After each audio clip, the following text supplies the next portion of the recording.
नमस्कार मित्रों, 17C या 17G इसी को कहते हैं मतों का लेखा प्रपत्र। इस फॉर्म को कैसे भरते हैं तो सबसे पहले जानते हैं यह दो भाग में होता है, प्रथम भाग और द्वितीय भाग। भाग 1 पीठासीन पदाधिकारी द्वारा भरा जाएगा और भाग 2 का उपयोग मतगणना के लिए होता है। तो इसलिए आज हम बताएंगे प्रथम भाग पीठासीन पदाधिकारी द्वारा कैसे भरे जाएंगे। इसको भरने में सावधानी होनी चाहिए क्योंकि यह प्रपत्र ईवीएम के साथ मिलान किया जाता है और यह जब आप चुनाव के बाद अपना सारा पैकेट जमा करते हैं तो प्रथम पैकेट जो बनेगा उसमें यह खुले रूप से जमा किया जाता है। तो आइए देखते हैं एक एक स्टेप कि 17G कैसे भरेंगे।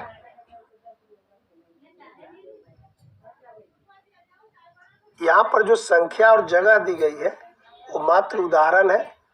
ये काल्पनिक भी हो सकता है, संजोग से मिल भी सकता है, लेकिन आप जब बूथ पर जाएंगे तो अपने अनुसार संख्या और स्थान को लिखेंगे। सबसे पहले जहाँ पर आपकी ड्यूटी मिलेगी, जिस विधानसभा क्षेत्र में होगा उसकी संख्या, उसका नाम और बगल में अगर वो एसटी क्षेत्र है या एसी क्षेत्र है तो वह भी दर्ज कर देंगे। अगर नहीं है तो लिखने का जरूरत नहीं है, सिर्फ नाम और संख्या देंगे। उसके बगल में लोकसभा का नाम, संख्या और फिर उसी जगह एसटी एससी अगर है तो आप वो भी दर्ज कर देंगे। नीचे में लिखेंगे 2024 क्योंकि ये 24 में चुनाव हो रहे हैं।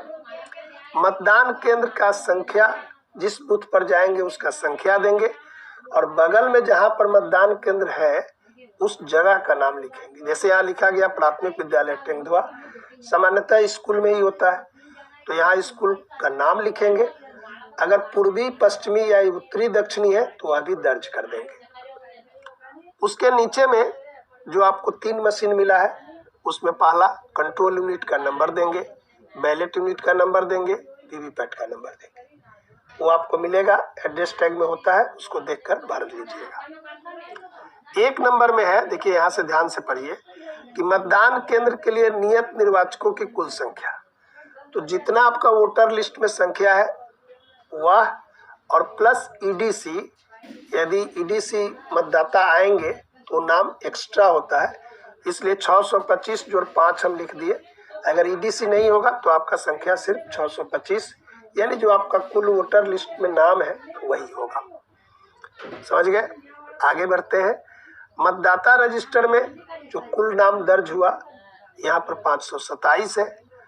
अब 3 नंबर को ध्यान से देखिए, यहाँ पर है कि मत रिकॉर्ड नहीं करने का भी निश्चय करने वाले कि 17 में मतदाता का क्रम संख्या लिख दिया गया, उसका नंबरिंग लिख दिया गया, जो चीज लाया था प्रमाण भी लिख दिया, हस्ताक्षर भी हो गया।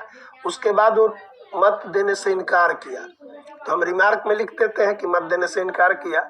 वही संख्या यहाँ पर है 05, यानी मेरे बूथ पर 5 लोगों ने इनकार किया। अगर आपके यहाँ कोई इनकार नहीं करेगा तो यह संख्या 0 होगा, अगर इनकार करेगा तो संख्या लिख देंगे। 4 नंबर, 49M के अधीन मतदान के लिए अनुज्ञात नहीं किए गए। मतदान के लिए कुछ नियम है जिसको पालन करना होता है सभी मतदाताओं को भी। अगर उसका उल्लंघन किया, जैसे गोपनीयता भंग किया या कुछ अन्य कारण से, तो पीठासीन अधिकारी द्वारा उसे मत देने से रोका जाता है। वह संख्या है, यहाँ हम 02 लिखे हैं। अगर आपके क्षेत्र में नहीं है तो 0 लिखेंगे। अब 5 नंबर में देखिए 49M के अधीन, यानी ये टेस्ट वोट का ये है। तो अगर आपके यहाँ टेस्ट वोट होगा तब भरेंगे, और नहीं तो 0 लिख देंगे या नहीं लिख देंगे। ओके, जब होगा तब नीचे घटाए जाने के लिए मत, यानी कि कितना मत हुआ है उसकी संख्या दीजिए, तो कुल संख्या। और बगल में है कि प्रारूप 17K में मतदाताओं का जो टेस्ट वोट किया उसका क्रम संख्या कहाँ मिलेगा? 17K में। अगर 0 है तो ये सब भरने का जरूरत ही नहीं पड़ेगा। ख नंबर में है कि जिस अभ्यर्थी को आप दिए उसका क्रम संख्या बैलेट लिस्ट में क्या था वो देखेंगे, लिखेंगे। और उसका नाम लिखेंगे और उसको कितना मत टेस्ट हुआ है वह भी दर्ज करेंगे। यहाँ पर है क्रम संख्या लिखेंगे, शून्य लिखे हुए हैं, लेकिन आप अगर 1 नंबर लिखे तो पहला अभ्यर्थी कौन था उसका नाम, 2 नंबर लिखेंगे दूसरे अभ्यर्थी का नाम। तो ये ध्यान क्या देंगे कि टेस्ट वोट होगा तो 5 वाला डाटा भराएगा, और नहीं तो 5 नंबर शून्य लिखेंगे और बाकी सब में शून्य लिखेंगे। अब देखिए 6 नंबर सबसे महत्वपूर्ण है कि वोटिंग मशीन के अनुसार रिकॉर्ड किए गए मत। तो हमेशा ध्यान देंगे कि ये जो 520 लिखे तो 2 नंबर में जो संख्या है उसमें से 3 और 4 को घटाव कर रहे हैं। 527 में से 5 और 2 7 को हटाए तो 520 लिखे। अगर आपके केस में 5 की जगह 0 होगा, 4 की जगह 0 होगा, तो जो 2 में 527 था तो आपका यहाँ भी क्या होता, 527 होता।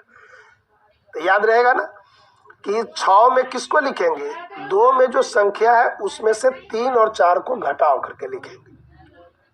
और इसी से संबंधित है 7 नंबर, पूछता है कि जो आप लिखे 6 नंबर क्या वो मेल कर रहा है किससे, 2 में से 3 और 4 घटाव करने पर।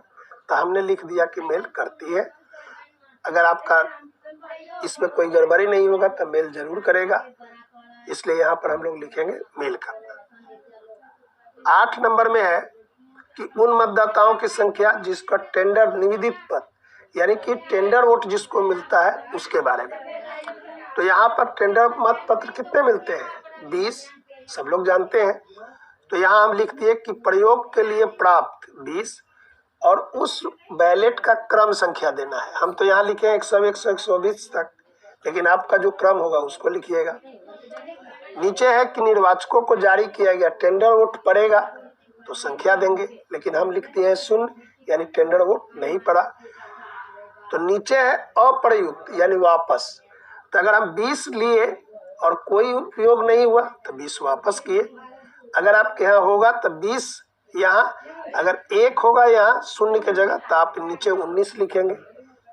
यानी कि बी और सी का जोड़ कितना होना चाहिए, 1 के बराबर होना चाहिए। ठीक है।